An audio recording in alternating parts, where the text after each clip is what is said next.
Well, hello everybody. I hope you're all starting off with a good week this week. This week I want to talk to you for just a little bit about swimming and just water safety. So we're going to talk about why it's important to be safe around the water. Fish are able to breathe and they live underwater, but people, they need to be able to breathe air. Okay, so people drown whenever they get too much water in their lungs.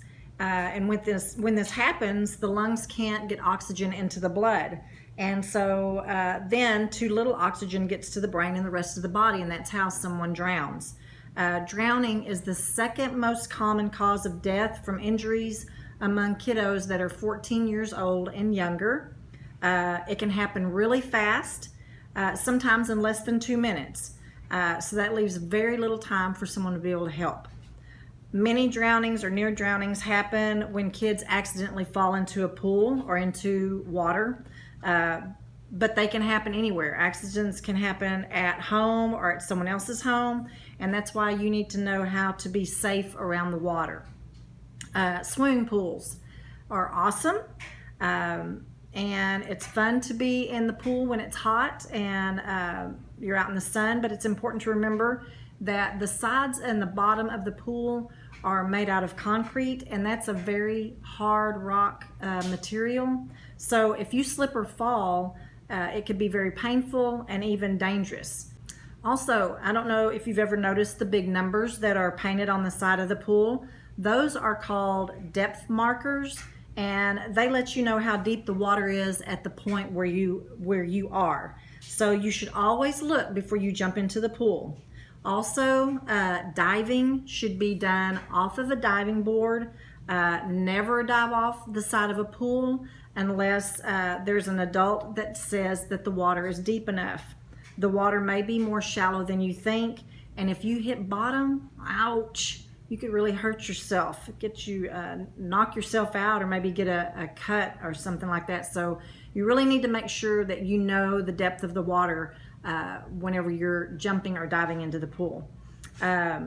So other rules that we want to make sure that we follow is always have an adult watch you when you're in the pool. Even if you're in your own backyard, never go to the pool if there's not an adult around. Always call an adult or a lifeguard if you're in an emergency or someone else is having an emergency. Sometimes when you go to hotels and stuff, you'll see that there are gates or maybe a locked pad door. And the reason for this is to keep kiddos away from the water. So if there's not a lifeguard or an adult around to watch them, it could be really easy for someone to get in if you're not following the pool rules. So it's better to stay safe and stay out. We always need to obey the pool rules.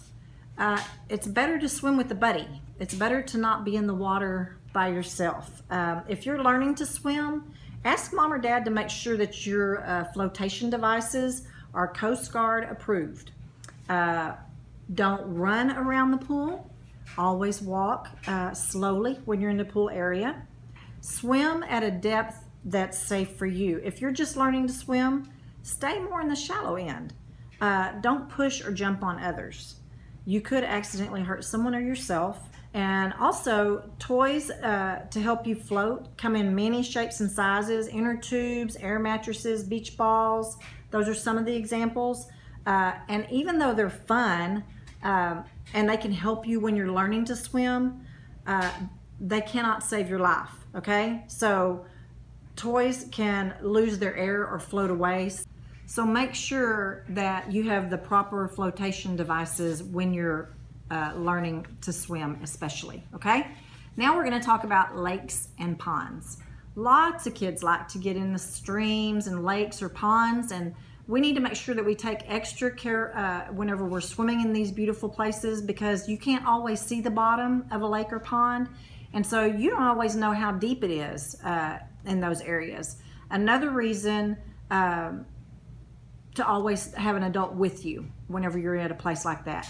And although the fish are swimming around, they're not going to come around you, they won't hurt you, but some ponds and lakes have really jagged rocks or even broken bottles or trash. So we need to make sure we wear something to protect our feet. Also, watch out for weeds and grass that can sometimes trap even a good swimmer. Okay, so if you happen to get tangled up in some of those weeds or grass, that tall grass that's on the side of a bank of water, don't panic. And don't start jerking around trying to get yourself free, because you might get more tangled. Instead, shake and pull your arms and legs slowly to work yourself loose, and then call for an adult's help. Even if you go out on a boat, wear a life jacket. Again, life jackets should be Coast Guard approved. It doesn't matter if you're a good swimmer. Something could cause the boat to tip over and you could be trapped underneath. It's just always good to wear a life jacket. We're going to talk about beaches. It's hard to resist a day at the beach, but we know that there are safety rules for swimming in the ocean. Swimming in the ocean is more tricky than in a pool because of the waves and the currents, which can change. When you first get to the beach, you need to check with a lifeguard if you can to find out how strong the waves are. Some places will fly flags, or they'll write notes on a chalkboard to give swimmers an idea of what the conditions are like. So be sure that you check on that. Waves can knock you down or push you to the ocean floor, so you need to stay close to an adult or get out of the water when it starts to get really rough. People also get into trouble when they start to panic or become too tired to swim. So it's important to know your limits, and if you start feeling tired, then go ahead and get out of the water and rest for a while. In some places, swimmers may run into strong undertows or ocean currents. Rip tides or rip currents are also strong, and they can carry swimmers away from the shore before you even know what's happening. So if you're caught in a current, they say swim parallel to the shore, which is alongside the shore rather than straight towards the shore, until the water stops pulling you, and then swim back to the shore. If you can't get to the beach, tread water and wave for the lifeguard to help. In this situation, it's really important to stay calm. Don't panic.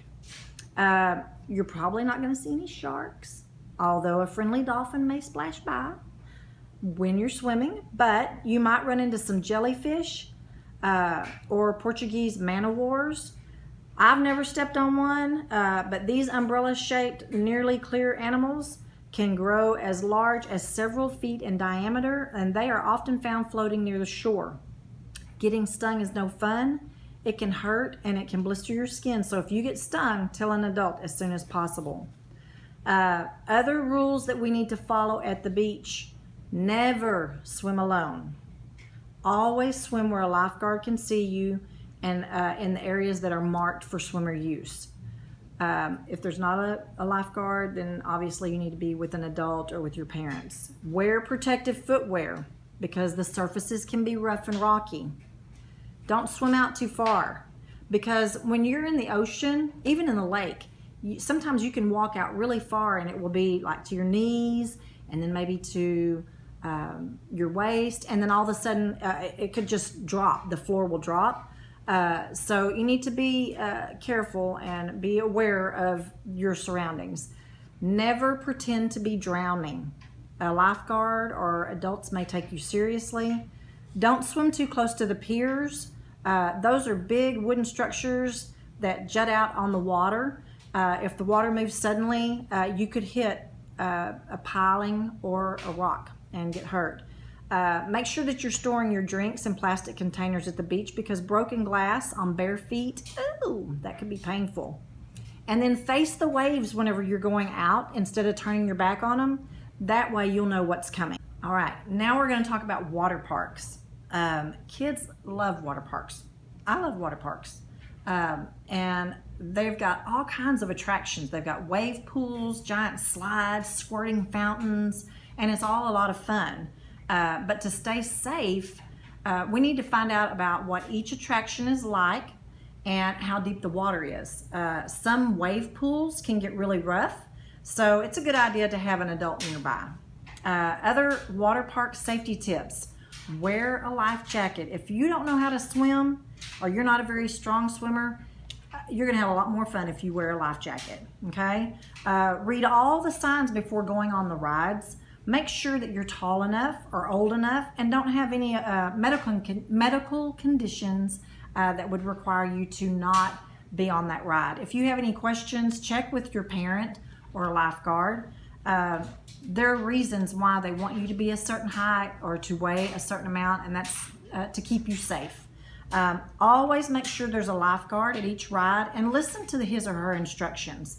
Wait until the rider ahead of you has passed a safe point before you go down the slide.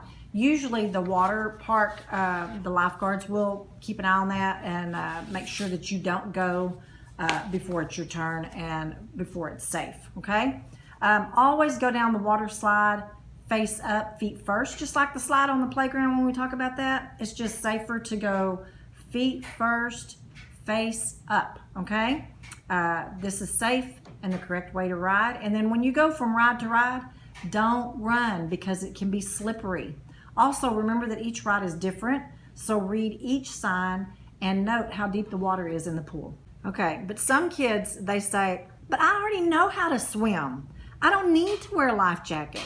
And it's important for you to know your limits when it comes to playing in the water. You could develop a cramp in your leg, and or in anywhere in your body, and that's where your muscles in your body suddenly tense up and they cause pain. Or you could have another physical problem that might make it hard for you to swim. So, excuse me, if you get a cramp, get out of the water and just give your muscles time to rest, okay? And so we're gonna go over a few other things, some important water safety tips. All right, so learn to swim. Ask your parents to contact the local American Red Cross or a community center. Or there may be individuals that could teach you private lessons at their home for more information on boating and water safety courses. Always put on plenty of sunscreen before you go outside. It's also a good idea to wear sunglasses and a hat to protect your skin from the sun's harmful rays, because it is not fun to swim, especially in the ocean. If you're sunburned, it burns your skin. So make sure you're using sunscreen. Drink plenty of water and fluids when you're outside playing so that you don't become dehydrated. I know you're in the water, but you still need to be consuming fluids throughout the day so that you don't get dehydrated out in the sun. Stop swimming or boating as soon as you hear a storm. Remember, lightning is electricity, and electricity and water are a dangerous combination. It's better to not swim in the dark. Also, go into the water slowly. Make sure that the temperature feels comfortable and it's not too cold. If you're shivering or start to feel your muscles cramping up, it might be because the water's too cold. So this isn't safe, so you need to get out of the water immediately. All right. Also, you need to remember there are germs in the water, so make sure that you're not swallowing the water because it can make you sick. Also, do your part by making sure that you're clean and healthy whenever you get into the water, okay? Because you don't want to make other people sick. So, we've gone over some water safety tips. Guys, it's getting to be nice spring/summery weather, so you're going to have opportunities to get out in the water, and as we're able to get out and start moving around again, you know, hopefully those water slides will be open again soon. So just make sure that you're being careful and following the water safety rules. I miss y'all. I love you. I hope that you're all doing well. Be sure and just be kind to each other. Help mom and dad out if they have something they need you to do, or maybe you could help your brother or sister if they're needing help. And I hope that you have a great week. I'll talk to you later. Bye.